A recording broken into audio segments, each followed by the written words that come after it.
Jesus and God represent everything that the enemy does not.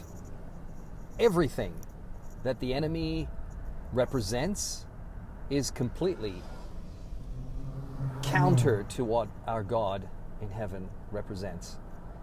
Our God and the divine council represent.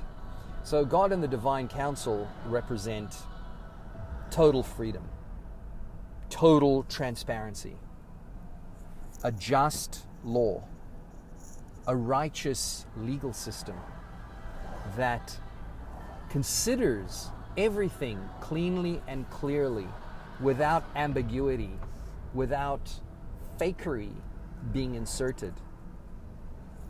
Everything about God's kingdom is about what's good for us, what's loving for us, what's kind and gracious and generous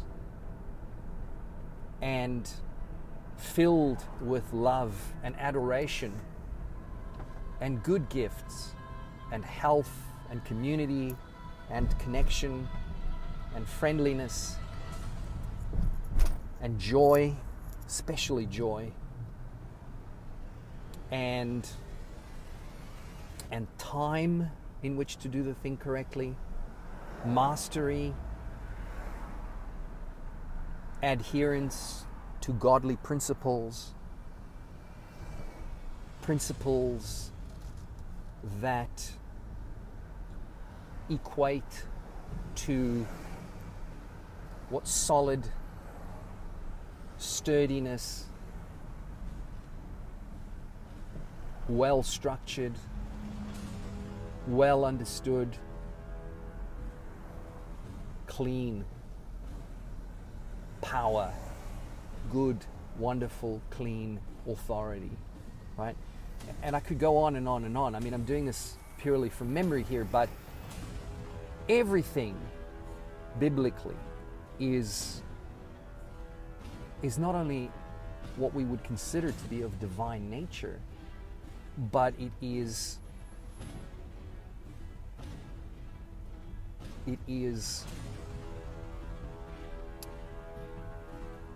valuable for humanity and for humanity's progress, right? God wishes only what is good for us. The enemy, on the other hand, I don't even want to go through the descriptors because they're so dark and so negative. The enemy wants full, blown out, lying, deception, stealing, destruction, and with that comes every epithet, every synonym, simile, everything that goes with the darkness of that, right? And I think what people don't realize is just how much insanity is involved in what the enemy is all about. Now, some humans are quite happy to live in that space, you know, because of ignorance, because they don't realize what's good for them. They don't realize that it's only through Christ that we come to know what's good, right? Because they've lived in such abject destruction and such abject horror their whole lives. On purpose, they've willed it upon themselves for whatever reason. I don't know why.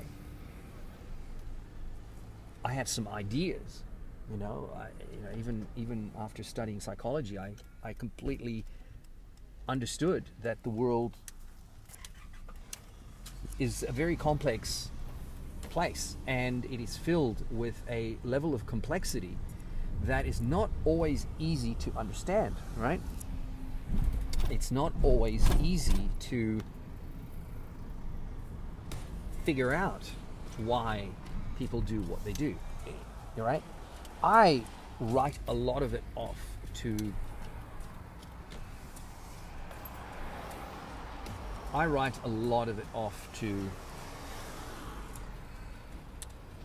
ignorance and demonic portals, demonic gateways, right? I write a lot of it off to shockingly undeveloped thinking that lands people in a hot mess all of the time, because they don't bother to go deep to understand what is really truly going on. They just don't get it, right? They don't get it. And so we're in this zone now where everything that we know represents God stands directly opposed to everything that is to do with darkness, right? The enemy is highly convoluted, highly nefarious, sinister, insidious, does everything and anything that he can imagine doing to hurt people. And we all know that there's just got to be a better way. There's got to be a better place than what the enemy is in control of here on earth. You know, all he has done is he has done darkness to the world. He has placed the world in varying and many and high levels of horror and destruction and terribleness. So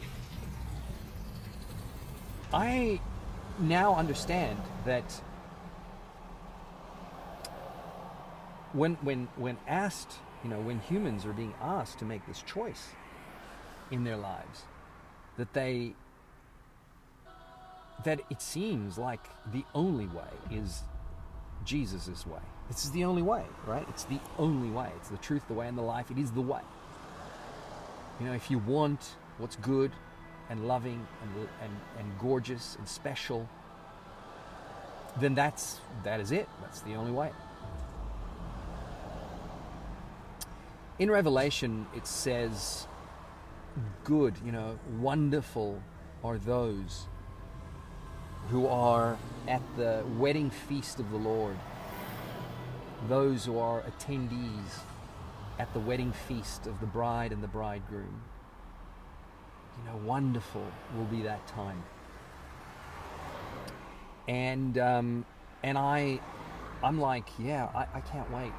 I can't wait to be out of here. I can't wait to not be here. You know, this earth is a strange place, right? And over time, I've discovered that I need to press really hard. I have to really push powerfully to get what I need done.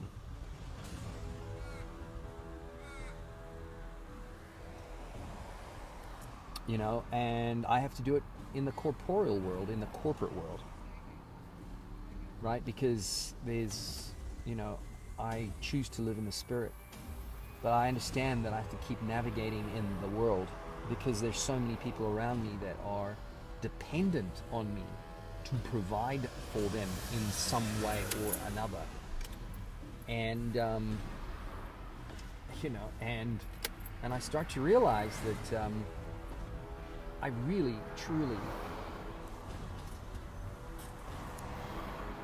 must continue, you know, completely in the Spirit, but all the time living in the world to generate the world. And as God says, you know, biblically, you know, of the world, in the world, you know, we're separate from the world, but we live in the world, but don't be in the world. You may be of the world, but don't be in the world. God provided a way that we could be saved, rescued, that we could be delivered from evil, that we could be delivered from the place of eternal damnation, because we have all failed in the keeping of the commandments. You know, you break one, you break them all. And now we know that we have a way.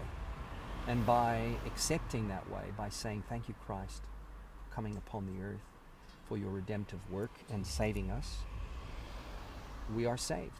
And because we're saved, we give glory to our King. Our King is He is special. Our King is our sovereign, and our blessed hope. I thought I'd share that with you, and I'd bless you with that.